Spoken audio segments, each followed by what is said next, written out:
А ну вот поделись. Тебе что, зарплату повысили? Инфляция упала?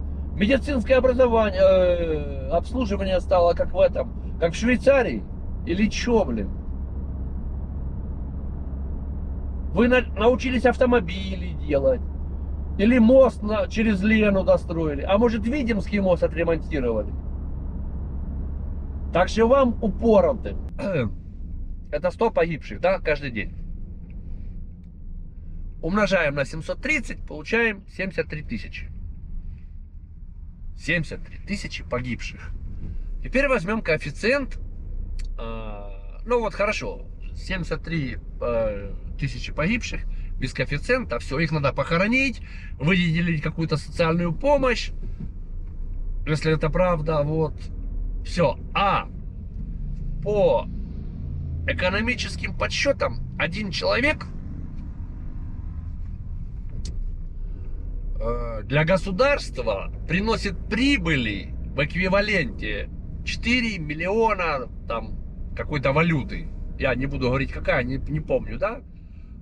По разным вариантам она варьируется. Там 6, 4, 2, там, ну, кто как считает, по каким критериям, не знаю, не могу сказать. Вот, то есть 73 тысячи человек умножим, пусть на 3, да? Миллиона. Прикиньте, какие суммы получаются. То есть это недополучила страна. Помимо того, что она выплатила социальные пособия всем родственникам, там каким принадлежит, каким не принадлежит. А теперь, если взять коэффициент на одного убитого, допустим, 3 раненых, инвалидов, ну, у кого-то легкое ранение, у кого-то тяжелое, у кого-то кто-то стал инвалидом, то это еще 200 тысяч. Вот уже 300 тысяч у нас все из войны у вас выскочило. И выскочило из поднятия экономики своей страны. Это минимум. Сколько убежало? А если перевести этот, как его? Если перевести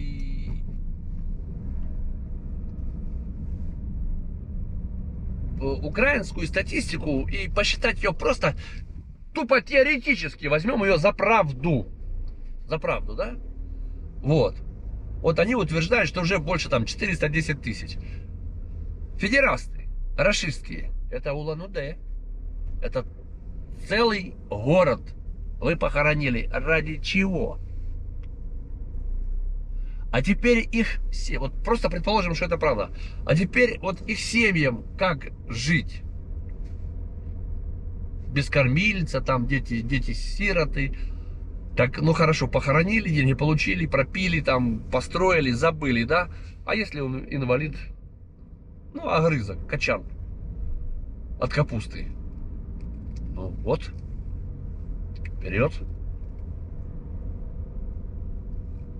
Занимайтесь им.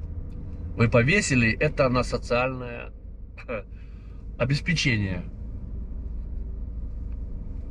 При тех санкциях, что сейчас вокруг вас вертятся, вы на первом месте во всем мире. А по количеству санкций там уже космические цифры. И в сфере всего этого развиваться не получится. А доказательства, ну вот шильдик на москвиче, это все, что вы смогли. Аварии, которые показали зимой, катастрофа. Ну а теперь самое интересное. Город Улан-Удэ, даже не то, что город, целая Бурятия, не газифицирована. Что вы на это скажете, федерасты? А? Ваши танкера, которые серые были, ловят и возвращают назад. И кто бы там что ни говорил, санкции лично никого не касаются. Ну, конечно, лично никого не касается. Если федераст, у него нет загранпаспорта, то что Финляндия закрыла границы, ему все равно. Правильно? Правильно.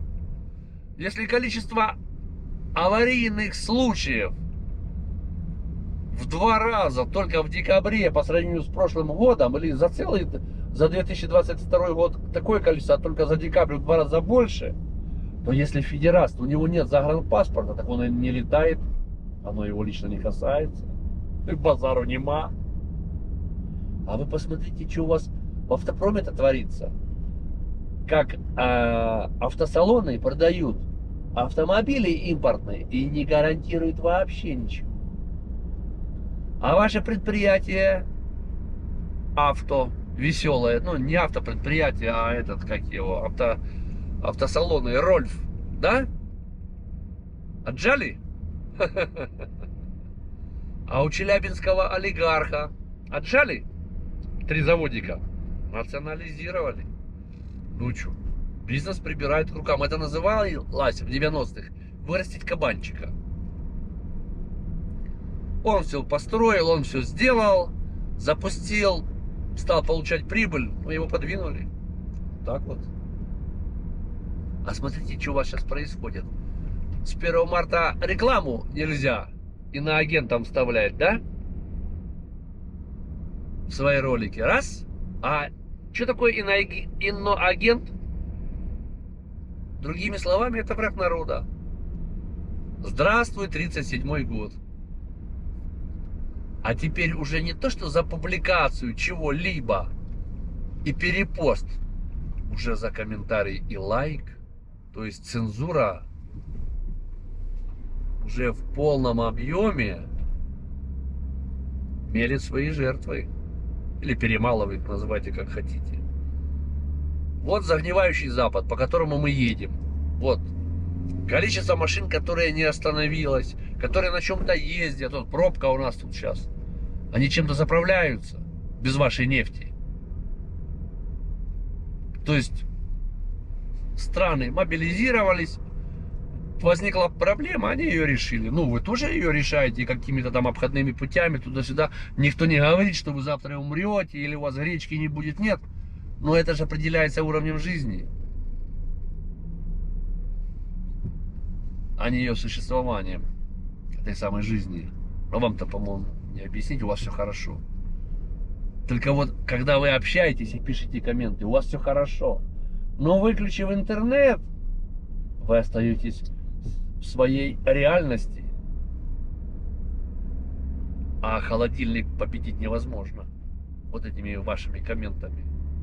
Я вам когда показываю, как люди затариваются, вы верить не хотите этому. Ну, я ж вас не заставляю. То чеки у меня какие-то резаные, то я какую-то гуманитарку получил, то там скупились мы на 50 человек, то еще что-то. Ну, вот такое. А вот это вот ваша злоба и бессилие в том, что вы не можете в это поверить и начинаете искать дебильные отговорки и выдумывать непонятно что, блин, потому что в вашем больном воображении не укладывается, что так люди живут и могут себе такое позволить. Я без претензий. Я показал, а верить или не верить, это ваша головная боль. Я ж никого не заставляю. То есть я хочу сказать, смысл мне врать. Ну вот чё, блин? Вот чё? У меня что-то от что-то избавиться, это как ваша аналогия. Вот вы не можете объяснить, нахера вам Авдеевка или Бахмут. Зачем? Чего? Прикиньте, восстанавливать его надо теперь. Вам его надо восстанавливать. Зачем? Деньги-то надо где брать? У вас внутри столько нерешенных проблем. Вы со своими полезными ископаемыми должны были ходить по золотому асфальту. И все мечтали бы быть, нет, гражданином это было бы вообще нереально. Там надо было такие критерии исполнить и столько лет отпахать, блин. Все бы хотели с вами дружить и работать у вас. А вы бы себе построили страну, как Арабские Эмираты. Вы бы не работали, при рождении получали 20 тысяч баксов, учились в самых лучших университетах, школах, там, учебных заведениях мира, а у вас бы работали те же украинцы или там и другие национальности. То есть вы бы были господами, они были бы рабами. Все нормально, цивилизованно. Или другой вариант, вот ваши дебильные аргументы. Там мы спасаем, там русскоязычник, туда-сюда. За эти деньги, что вы потратили на войну, можно было построить я не знаю, 10 городов из золота и забрать всех русскоязычных, которых угнетают в Украине, туда. Все. И живите там. Почему вы не пошли по такому пути? Почему у вас вот это вот рашистское нутро убить, разрушить, совершить какие-то преступления? Это вся ваша суть. Я не заставляю вас мне верить. Но вот оглядываясь назад, тут 2 года войны. Каким образом, или в какую сторону, или что именно улучшилось в вашей жизни? Вы стали нерукопожатными. Страны не хотят с вами ничего иметь общего. Вам не выдают визы, закрывают границы. Не, ну если в этом был смысл, ну так не надо объявлять войну. Я же говорю, постройте забор вокруг себя, если вы боитесь, что на вас нападут. И варитесь там в своих болотах, ешьте комаров там или лягушек и так далее. И все, нахер вы, и будете жить. Странный вы народ. Странный. Я там в этом зоопарке в Одноклассниках, там, ну, с такими же федерастами рашистскими общаюсь, блин. Так у них там прям радость. Что там уничтожили что-то, это, туда-сюда. Я говорю, слышишь, ну, овца упоротая, ну вот пойди теперь вот эти вот экипажу, родственникам. Вот, там упал это, да, А-50. Говорят, 16 человек было, ну или 10, не помню. Вот там даже поименно перечислили. Ну вот пойди его родственникам и скажи, что тебе... А она мне там аргумент, это наша земля, туда-сюда. Я ей говорю, ну так пойди и скажи, что это из-за того, что тебе земли мало, что это твоя земля. Ну пойди им скажи, что поэтому они погибли. Вот им земли мало. Ну вот такие мысли, блин. Хрен его знает, как вам что. Ну вот мы едем, да, вот сколько уже мы едем. Ну час почти. Вот, пожалуйста, блин. Вот машины едут, люди ходят, автобусы ездят, светофоры горят, движение как-то соблюдается, правила движения, да, и вот пешеходы ходят, там где-нигде. Ну, люди за счет этой машины заправляют каким-то видом топлива. Ну, кто электрическим, кто бензином, кто соляркой. Значит, у них есть за что это заправить. Охренеть, блин. А про Гольфстрим так я вообще даже... Вот эта серия роликов про открытые окна. Там же бесполезно объяснять, что такое Гольфстрим. Почему так тепло. Ну, это вообще это из области фантастики. У нас уже птички поют, все. Я бы так сказал, что даже погода благоприятствует. Там они цифры называли. Я вот помню, что по сравнению с позапрошлым годом, 22, да, вот 23, то отопление включили на 3 недели позже. А это какой-то показатель, сколько сэкономили, да, так как вот в 22-м включили отопление 18 сентября.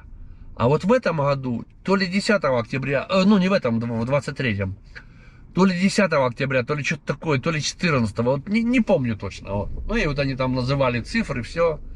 Потом говорят, сколько летом заполнено хранилище на сколько процентов. Так вот, в 22-м году, когда вот эта вот ерунда вся случилась, то хранилища газа были заполнены на 95% первый раз с постройки этих самых хранилищ. Никогда такого не было. То есть нашли. А 95% это там гарантировало, что вы там, ну там с запасом каким-то, что там 30% еще останется, все. Ну вот так вот. Я не хочу сказать, что это не прошло как-то болезненно, в чем-то, где-то как-то. Но люди готовы, чтобы там все это прекратилось. Люди готовы терпеть. Я сам лично заправлялся за 52. Сейчас вот у нас 37 или 38, что-то такое. А максимум, что я заправлялся за 52 денежные единицы, да? Ну вот. То есть на 13 единиц сейчас там дешевле, а бак у меня 63. Вот получается на на сколько? На 2000 я сейчас, 2000 это сотка. Вот я экономлю сейчас при каждой заправке сотку. Тогда я платил, я готов был платить в 2 раза больше. То есть я бы это не почувствовал. Поэтому вот эти ваши подорожания, тут кто... Вообще, их никто не знает. Я не хочу сказать все. Основная масса. Понятно, есть пенсионеры, самые незащищенные, все, да. Но они по помойкам не лазят. И поэтому, если там где-то что-то подорожало, ну, ощущается в общей массе. А что конкретно, как... Ну, вот если ты покупал курицу, ты ее покупаешь. Если ты покупал мясо, покупал, то ты его покупаешь. Понятно, какая-то там категория граждан не может себе позволить, если все. Ну, в общем масштабе, понятно, я работающий человек, хожу на работу, там что-то какие-то халтуры делаю, все. Я не ощущаю мне 300 лет. Я не хочу сказать, что нет таких, которые там что-то ощутили, стали меньше ездить. Или есть, естественно, есть. Нет идеальных государств и обществ, нету. Но все упирается в уровень вот этих всех ограничений, подорожаний и так далее. Если общество себе может позволить пережить, и так далее, и так далее, и так далее. А не опускаться до нищеты. Понятно, там недовольные те, кто-то там вот там выступали эти земледельцы, ну, фермера, правильно. Вот, понятно, они датируются, это во всем мире такое, что это глупость, я считаю. Человек, который работает на земле и кормит всех остальных, получает дотацию, он не может продать свою продукцию рентабельно, по какой цене он хочет. Блин, абсурд. Я тут базару нема, я согласен с ними. Делайте что-то, как-то регулируйте все. Вот, вообще за обоими руками. Но это не значит, что общество плохое, и они ничего не делают, и не это. Ну, вот. Но решили таким образом выйти и сказать о себе, ОК, что проблема есть, она актуальна, давайте. Я их полностью с ними согласен. Вот. Ну и надо учитывать факт тот, что никто... Каждого можно заменить, каждого можно наградить. Так что вот так. В общем, ребята, федерасты рашистские, все. Прощаться не буду. Земля вам стекловатой. Скоро увидимся в очередном эфире.